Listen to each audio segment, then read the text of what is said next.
下載咗個 Apps，但係佢原本個 icon 你唔中意，咁點算好咧？咁原來係可以轉呢個 icon 嘅喎，不過要 iOS26之後先得嘅喎。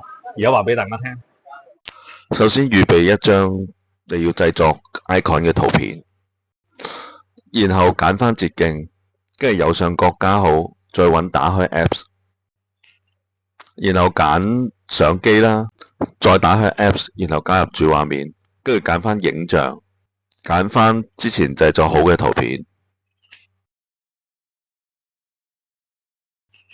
揀好咗之後呢，然後再改埋嗰個 Apps 個名啦，咁就完成㗎啦。咁最後測試好專屬 icon 啦，冇問題之後就 delete 翻原本個 Apps， 咁就搞掂。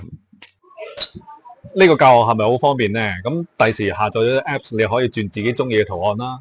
咁今日嘅分享就到呢一度啦，跟住都繼續會有 iPhone 嘅隱藏同埋實用功能分享㗎。記住 like 同埋 share。